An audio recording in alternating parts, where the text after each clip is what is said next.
अस्सलाम वालेकुम dear students. आजकल हम कर रहे हैं मैथ 11 की न्यू बुक जो 2025 में पंजाब में आई है। इसका यूनिट नंबर 1, इसमें हम पढ़ रहे हैं कॉम्प्लेक्स नंबर्स। आज के लेक्चर नंबर 30 के अंदर हम एक्सरसाइज 1.4 के क्वेश्चन 1 को सॉल्व करेंगे।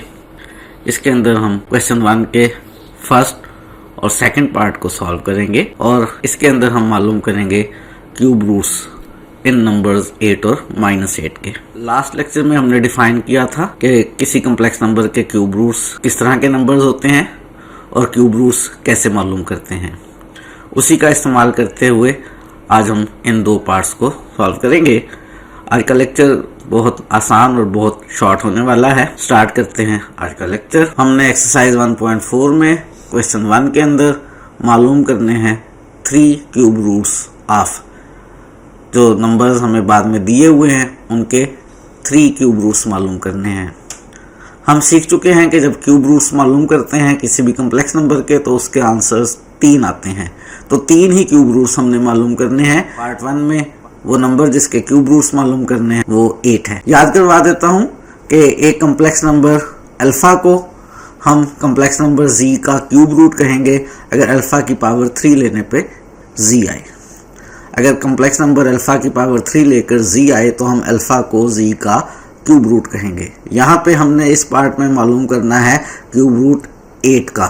लेट कर लेता हूँ 8 का क्यूब रूट z है। अगर z 8 का क्यूब रूट है तो z की पावर 3 लेने पर 8 के इक्वल आएगा। ये मेरे पास एक कॉम्प्लेक्स इक्वेशन बन गई है। मैंने इस कॉम्प्लेक्स इक्वेशन को सॉल्व करके z की वैल्यूज मालूम करनी है। इस कॉम्प्लेक्स इक्वेशन को सॉल्व करके इसमें से रूट्स मालूम करने हैं। वो जो 3 रूट्स इसमें से आंसर्स आएंगे वही 8 के क्यूब रूट्स होंगे। कैसे सॉल्व किया जाए इस इक्वेशन को? ऐसा करते हैं, 8 को लेफ्ट पर ले आते हैं, माइनस का हो जाएगा। पहली टर्म जो है वो क्यूब है, क्या दूसरी टर्म भी क्यूब बन सकती है? अगर ये जो 8 है ये भी क्यूब बन जाए तो हम फार्मूला इस्तेमाल कर सकेंगे a cube minus B cube का। a cube minus B cube के मुताबिक 2 फैक्टर्स बन जाया करते हैं। First factor a minus B होता है और second factor a square plus A B plus B square होता है। बस अगर ये किसी तरह से 8 जो है किसी नंबर का क्यूब बन जाए, जी 8 बन सकता है 2 का क्यूब। 2 का क्यूब ले तो 8 बन जाता है। अब मेरे पास 2 क्यूब्स हैं, जी क्यूब और 2 क्यूब, दरमियान में माइनस का साइन है। a cube minus B cube के फार्मूले के मुताबिक पहला फैक्टर a माइनस बी होगा तो पहला फैक्टर हमारे पास z माइनस 2 होगा। a इस वक्त z है और b इस वक्त 2 है। और दूसरे फैक्टर में पहली टर्म होगी a का स्क्वायर, a इस वक्त z है तो पहली टर्म z का स्क्वायर, दूसरी टर्म होगी प्लस ab। यहाँ पे a z और b 2 है तो z इंटू 2 या कह लें प्लस 2z। और थर्ड टर्म होगी b का स्क्वायर यानी 2 का स्क्वायर इक्वल्स टू 0। मेरे पास 2 फैक्टर्स हैं, उनका प्रोडक्ट इक्वल टू 0 है तो क्या होगा? जी बिल्कुल सही कह रहे हैं, पहला फैक्टर 0 या दूसरा फैक्टर 0। ये जो पहला फैक्टर हमने 0 लिया है z माइनस 2, इसमें से हम बहुत आसानी के साथ z मालूम कर सकते हैं। 2 को राइट साइड पर ले जाएं, प्लस का हो जाएगा तो z की वैल्यू 2 निकल आई। ये जो दूसरा फैक्टर है z square plus 2z plus 4, इससे जो इक्वेशन बनी है z square plus 2z plus 4 equals to 0, इसको भी हमने सॉल्व करना है और इसमें से भी z की वैल्यूज मालूम करनी है। 2 तरीके हम सीख चुके हैं, या तो कंप्लीटिंग स्क्वायर से कर लें या क्वाड्रेटिक फार्मूला लगा लें। क्वाड्रेटिक फार्मूला याद करवा देता हूं। अगर हमारे पास इक्वेशन हो ax square plus bx plus c equals to 0 तो x के जो रूट्स होते हैं वो इक्वल होते हैं minus B plus minus square root of B square minus 4ac over 2a। तो इसी फार्मूले का हम इस्तेमाल करने लगे हैं। कंप्लीटिंग स्क्वायर थोड़ा सा मुश्किल काम होता है। जो z स्क्वायर का कोफिशिएंट है वो हमारे पास a है वो 1, z का कोफिशिएंट जो है ये b है, ये हमारे पास 2 है और जो कांस्टेंट टर्म है वो c है यानी c मेरे पास इस वक्त 4 है।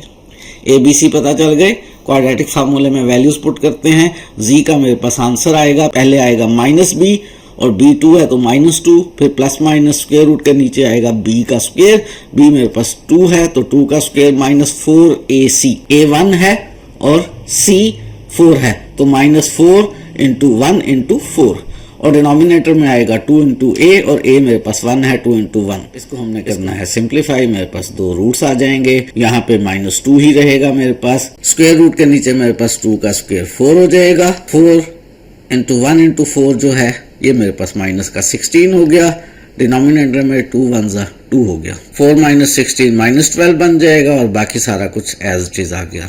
माइनस 12 का स्क्वायर रूट, माइनस 12 के स्क्वायर रूट को हल करना चाहते हैं, माइनस का स्क्वायर रूट तो मेरे पास आयोटा बन जाएगा। 12 के स्क्वायर रूट को सॉल्व करना चाहते हैं, जवाब पॉइंट्स में नहीं निकालना है। हम ऐसा कर सकते हैं कि 12 को 4 इंटू 3 का स्क्वायर रूट लिख सकते हैं।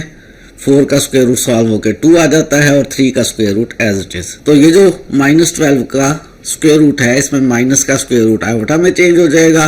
12 का स्क्वायर रूट 2 इंटू 3 का स्क्वायर रूट बन जाएगा और हमारे पास जी की वैल्यू आ जाएगी -2 प्लस माइनस आयोटा 2 3 का स्क्वायर रूट ओवर 2। न्यूमरेटर में से 2 कॉमन ले सकते हैं, न्यूमरेटर में से 2 कॉमन ले लें तो ऊपर मेरे पास -1 प्लस माइनस आयोटा 3 का स्क्वायर रूट और नीचे मेरे पास 2 आएगा। इस 2 को कैंसिल आउट कर सकते हैं, लेकिन कैंसिल आउट नहीं करना है। क्यों नहीं करना है? जब भी आप क्यूब रूट्स मालूम करेंगे किसी भी नंबर के, तो हमारी ख्वाहिश होगी कि हम आंसर ओमेगा और ओमेगा स्क्वायर की शक्ल में लिखें।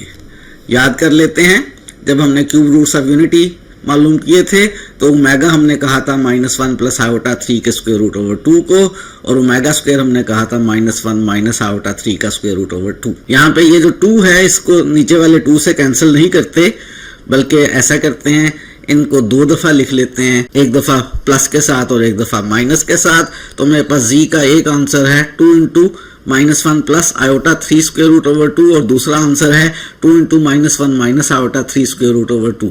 और ऐसा हमने क्यों किया है? ऐसा हमने इसलिए किया है क्योंकि -1 प्लस आयोटा 3 का स्क्वायर रूट ओवर 2 जो है ये वाला, इसको हम ओमेगा लिख सकेंगे, और ये जो -1 माइनस आयोटा 3 का स्क्वायर रूट ओवर 2 है इसको हम ओमेगा स्क्वायर लिख सकेंगे।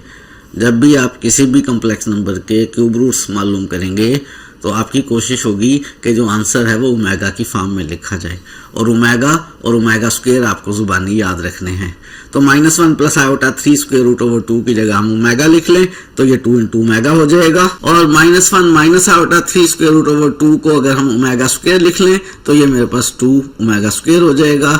और ये जी हम पहले एक 2 मालूम कर चुके हैं, तो जब हमने क्यूब रूट्स मालूम की हैं 8 के, तो हमारे पास 3 आंसर्स आ गए हैं। पहला आंसर मेरे पास 2 है, दूसरा आंसर मेरे पास 2 ओमेगा है, और तीसरा आंसर मेरे पास 2 ओमेगा स्क्वायर है। तो हमने 8 के 3 क्यूब रूट्स जो हैं वो हमने मालूम कर लिए हैं। ये एक्सरसाइज 1.4 में क्वेश्चन नंबर 1 का फर्स्ट पार्ट था। बिल्कुल सेम लाइंस के ऊपर एक्सरसाइज 1.4 में क्वेश्चन नंबर 1 का जो सेकंड पार्ट है उसमें हमने -8 के 3 क्यूब रूट्स मालूम करने हैं। क्यूब रूट्स की डेफिनेशन हमें याद है, लेट कर लेते हैं कि जो z है वो इस -8 का क्यूब रूट है। अगर z -8 का क्यूब रूट है तो क्यूब रूट की डेफिनेशन के मुताबिक z का क्यूब जो है वो -8 के इक्वल होगा। इक्वेशन बन गई है, इस इक्वेशन को हमने सॉल्व करना है और इसमें से रूट्स मालूम करने हैं। -8 को लेफ्ट पे शिफ्ट कर लेते हैं तो +8 हो जाएगा। 8 को हम 2 का क्यूब बना सकते हैं। अगर हम इसको 2 का क्यूब बना लें तो फार्मूला अप्लाई कर सकेंगे a cube plus b cube का, जिसके मुताबिक 2 फैक्टर्स बन जाया करते हैं। पहला फैक्टर a प्लस बी और दूसरा factor a square minus ab plus b square. तो ये जो मेरे पास 8 है इसको मैं लिख रहा हूँ 2 का क्यूब। अब मेरे पास 2 क्यूब हैं, दरमियान में प्लस है। a cube plus b cube का फार्मूला इस्तेमाल करते हैं, a को z लेकर और b को 2 लेकर। पहला फैक्टर मेरे पास a यानी z प्लस b यानी +2, और दूसरे फैक्टर में पहले आएगा a का स्क्वायर z का स्क्वायर। दूसरी टर्म मेरे पास -ab आएगी, -az है और b 2 है तो -z इंटू 2 यानी -2z आएगा। तीसरी टर्म जो है वो b का स्क्वायर आएगी, वो 2 का स्क्वायर आ गया। दो फैक्टर्स का प्रोडक्ट 0 है तो आइदर z प्लस 2 0 होगा या z square minus 2z plus 2 का स्क्वायर जो 4 बन जाता है ये 0 होगा। z प्लस 2 0 में से आसानी से z मालूम कर सकते हैं, 2 राइट पर जाकर माइनस का हो गया। z square minus 2z plus 4 को सॉल्व करने के लिए हम क्वाड्रेटिक इक्वेशन में क्वाड्रेटिक फार्मूले का इस्तेमाल करते हैं। क्वाड्रेटिक फार्मूले के लिए हमें a, b और c की जरूरत है। z स्क्वायर का कोफिशिएंट हमारे पास a वो 1 है, z का कोफिशिएंट -2 ये हमारे पास b है, कांस्टेंट टर्म 4 जो है ये हमारे पास c है, और आंसर्स निकलेंगे z के। पहले सबसे आएगा -b, माइनस और b मेरे पास माइनस का 2 है, फिर प्लस माइनस स्क्वायर रूट के नीचे आएगा b का स्क्वायर यानी -2 का स्क्वायर, फिर आएगा -4 a और c का प्रोडक्ट, तो -4 इंटू a1 इंटू सी जो है वो 4 हो गया।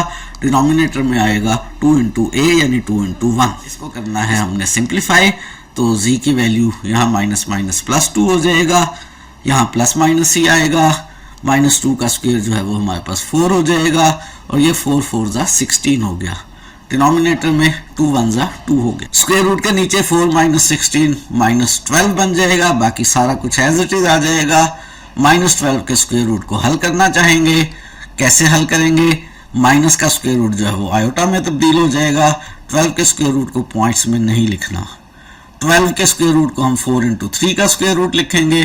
4 का स्क्वायर रूट सॉल्व होकर 2 हो जाएगा, तो आयोटा 2 इंटू 3 का स्क्वायर रूट। -12 का स्क्वायर रूट जो है ये आयोटा इंटू 2 3 का स्क्वायर रूट बन जाएगा।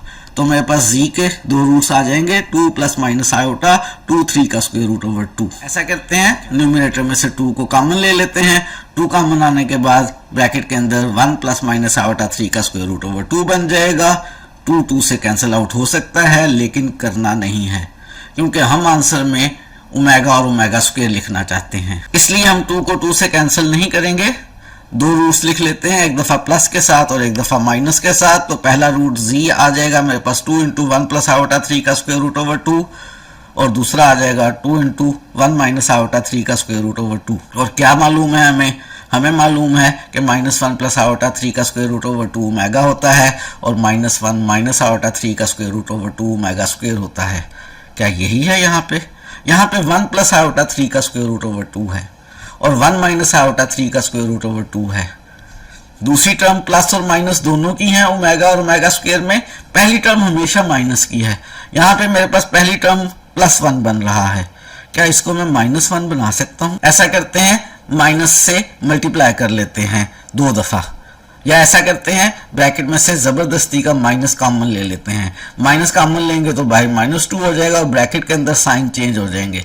-1 माइनस आयोटा 3 का स्क्वायर रूट ओवर 2 हो जाएगा। या तो आप ऐसे सोच लें कि मैंने -1 कॉमन ले लिया, अंदर साइन चेंज हो गए, या आप ऐसा सोच लें कि माइनस से 2 दफा मल्टीप्लाई कर लिया। माइनस इंटू माइनस प्लस होता है, बाहर -2 के साथ -2 आ गया और अंदर -1 भी हो गया और माइनस आयोटा 3 का स्क्वायर रूट ओवर 2 भी हो गया।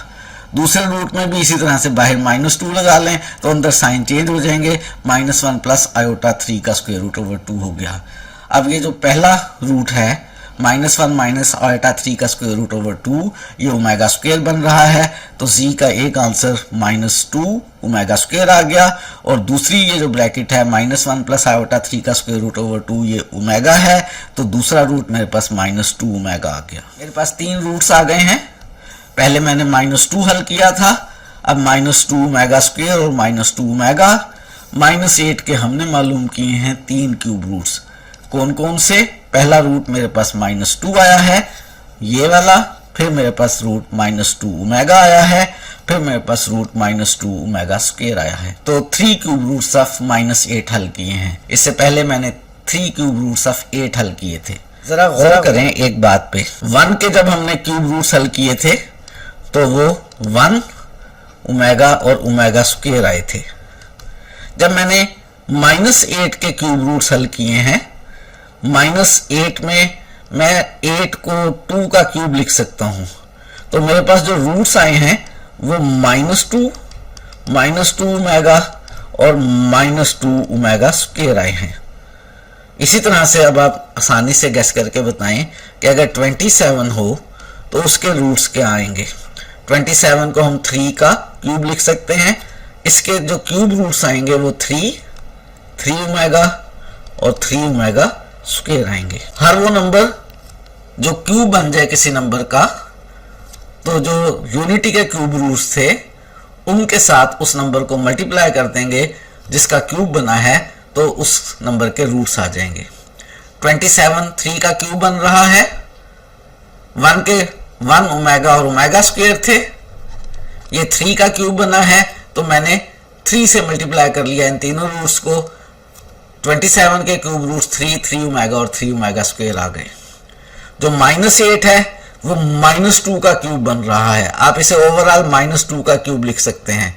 तो जो 1 ओमेगा और ओमेगा स्क्वायर थे, उन्हें -2 से मल्टीप्लाई कर लें।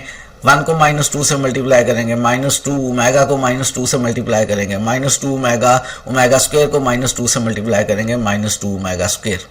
तो इस तरह से आप किसी भी ऐसे नंबर के क्यूब रूट्स आसानी से मालूम कर सकते हैं जो किसी नंबर का क्यूब बन रहा हो।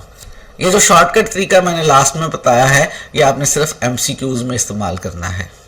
अगर क्वेश्चन आ जाए कि क्यूब रूट्स मालूम करें -8 के, तो डायरेक्ट नहीं लिख देने, क्योंकि -8 -2 का क्यूब बनता है और 1 के cube roots 1 omega omega square हैं, तो -8 के cube roots -2 omega -2 omega square होंगे।